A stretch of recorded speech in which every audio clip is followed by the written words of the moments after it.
Lots of rabbits. I know. Lots of rabbits. Digging holes and Yeah, stuff. lots of rabbits. Laying eggs. It's a day one. Rabbit eggs. Easter eggs. Easter egg. Easter eggs. Yeah, this is where.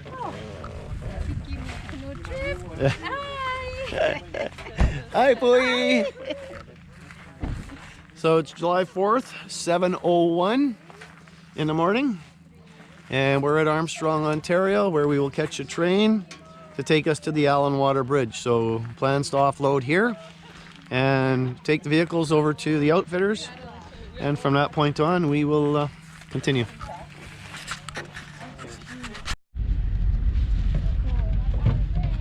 Hello there.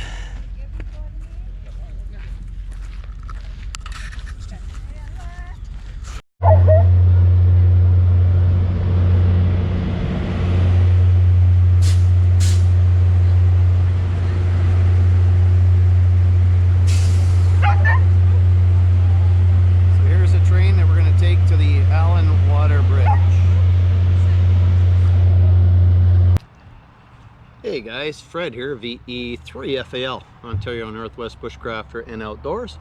Saturday, July the 13th, 2019, here in Thunder Bay. Yes, we made it back from our Wabakimi 2019 canoe trip. We did 7 days, 6 nights.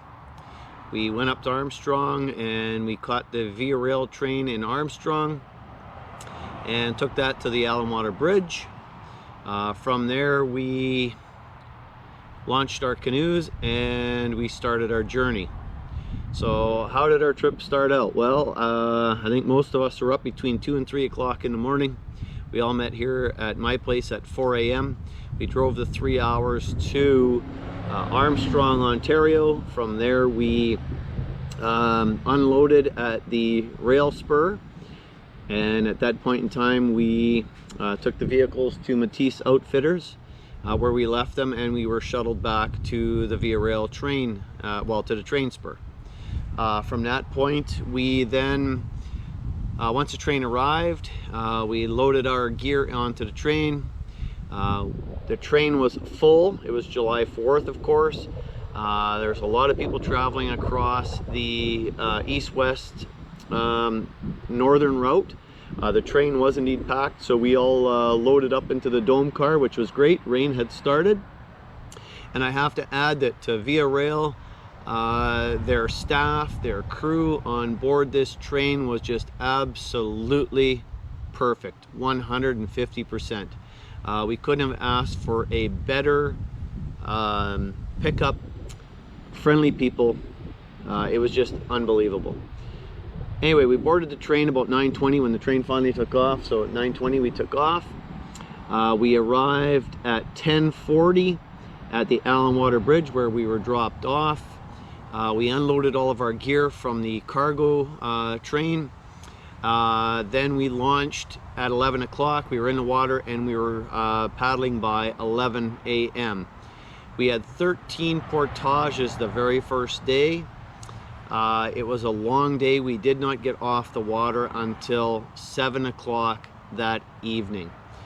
We only did, I think it was 19 kilometers. We were about 3 to 4 kilometers shy of what our goal was for that day. We had an extremely busy week with 2 30-kilometer days, a 25-kilometer day, and of course the other days were anywhere from 19 to 21 to try and make up some time. I do have a lot of video. I have about 8 hours worth of video and pictures, of course, that I have to go through. But I just wanted to let you guys know that we made it back. We had a super time. We've seen a lot of wildlife. You get up into that part of the country and the ecosystem is just fully alive. It is unbelievable to see the frogs and hear the frogs and the tadpoles. Just like the rocks are black. They're just totally black with tadpoles. Garter snakes, the largest garter snakes that we've probably seen that are up there. Snails, same thing. I mean, the snails were like that large in the water. So the ecosystem, as I say, is just absolutely alive and well up in Wabakimi. I think the nicest part of the course was, I mean, our group is extremely well. We're extremely in sync. We work extremely well together. We help each other out. And I think the best thing though is that 9 o'clock train in the morning, 9 a.m. Versus what used to be 9 o'clock p.m. at night up until last year.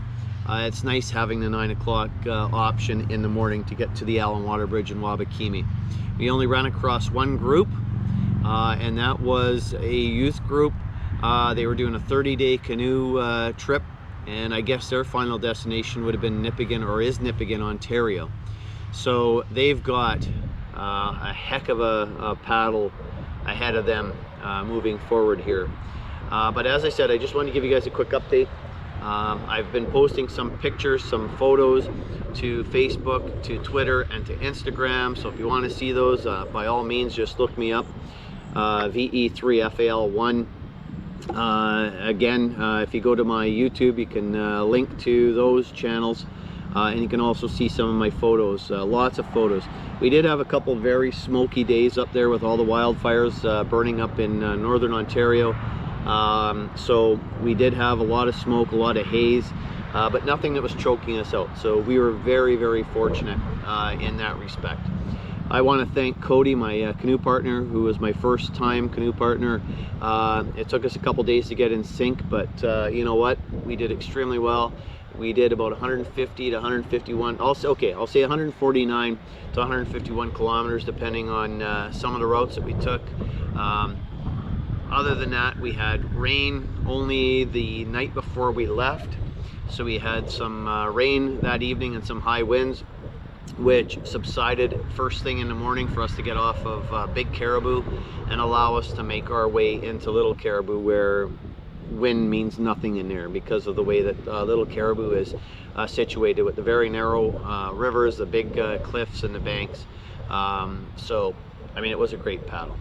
So I just want to thank our group. I want to thank James, Karen, and Aurora, Jamie, Tyler, and Hannah, Sky, of course, and Cody, and Pui and Larry, and the whole gang that went with us. You know, it was a very enjoyable and memorable trip once again. So we sure do enjoy ourselves. So I just want to give you guys a quick update, let you know that I am back, of course, back in a full swing working.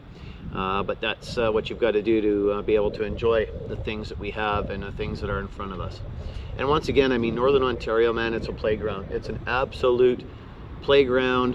You know, we take for granted living here, and it's just one of those things that it's here. It's absolutely beautiful, and I mean, it's wide open to us to use, and it's underutilized, I guess I should say. So thanks for watching, guys. This is Fred VE3FAL, Ontario Northwest Bushcrafter and Outdoors, saying 7-3 guys in. Thanks for watching. Like, subscribe, and share my channel. I'll see you guys all later.